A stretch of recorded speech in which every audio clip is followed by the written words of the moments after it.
Go. Good morning, everyone. I decided that I would do a little video in honor of Uncle Vinny and his very, very sad passing a couple of days ago. And I'm sending this out to my brothers, my family, as well as my Minneapolis family. And all of you in Minneapolis, please know that we were all extremely, extremely shocked and saddened by Uncle Vinny's demise. So I'd like to address this to everyone here: Aunt Rita, my cousins, Vinny, Rose, Robbie, Mary, Joan, Richie, and Patty.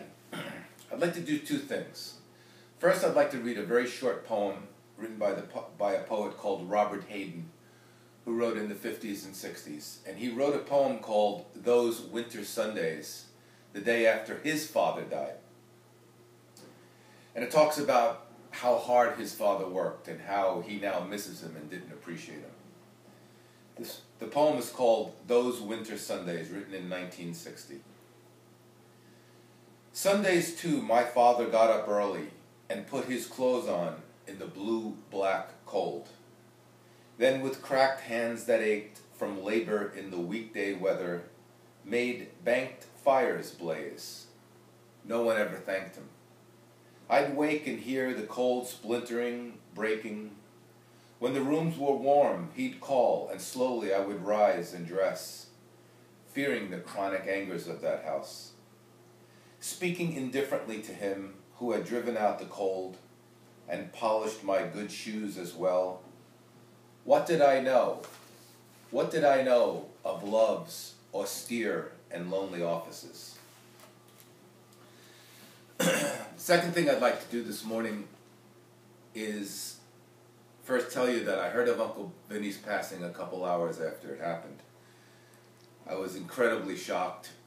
My first thought was this was my godfather. So Terry and I took a walk in our neighborhood here in New York, and then we went to lunch and I sat at the table. I picked up a napkin and I just wrote a very short piece, and I called it Requiem for a Godfather. Your Uncle Vinny is your godfather. My mother sat on the side of my bed and told me those words 55 years ago.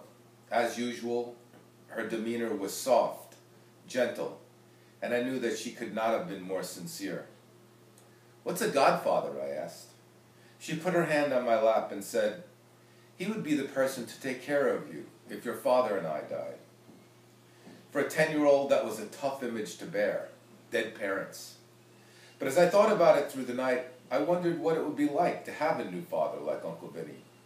And did my other brothers, Vinny and Robbie John, and my only sister, Rosemary, go with the deal? Would we all still live on the Vassallo plantation and share homes and meals and get in trouble with the girls across the street? Would we continue to wonder how Rose could be such a saint and the 5 of us boys would rot in hell? But there would be Sunday dinners and bonanza, and one of us would be Hoss, probably me. And Brother Joe, of course, would be Little Joe. And I think Anthony was Hop Sing because Anthony was the youngest and the smallest, and everyone knows that Asians are little. Maybe this would not be a bad event after all. After that moment with my mother, Uncle Vinny was always somewhere in my consciousness, sometimes deep and distant, and lately quite close. When Terry and I were still living in the wilds of Wisconsin, she reminded me one day that before we headed east, a visit to Uncle Vinny might be in order. My Minneapolis brothers and sisters organized a barbecue, and there we all were. I believe it was the 4th of July, a year or two ago. My godfather sat on a chair, his shoulders wrapped in a quilt. He had just recovered from meningitis. Aunt Rita sat at his side, occasionally fixing the wrap.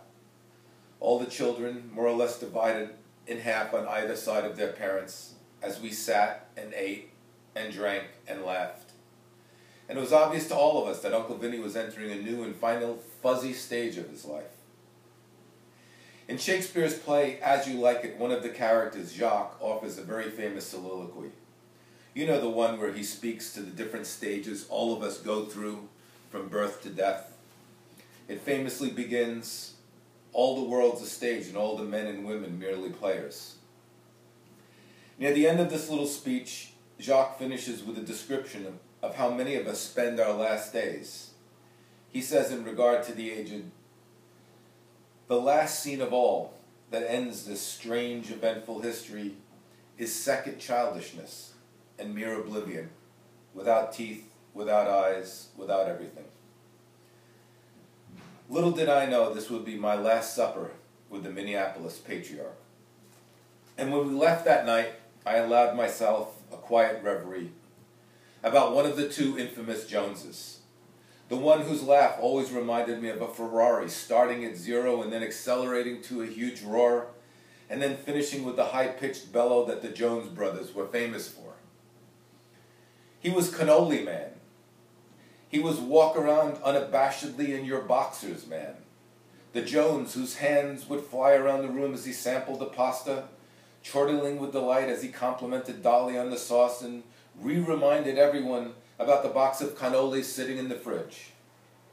And then we Vassallo kids became adults, multiplied, experienced pains, pleasures, and every emotion known to man. Yet the bond among the 12 remained, never wavering.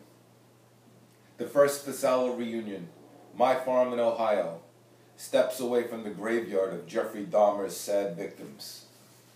More laughing, smoking, singing, getting high, but mostly intoxicated on our incredible joy that we were able to keep continuing the party forever and ever. Next scene, yet another family reunion on a lake in Minneapolis at the never-to-be-forgotten home of one of the most generous people I have ever known.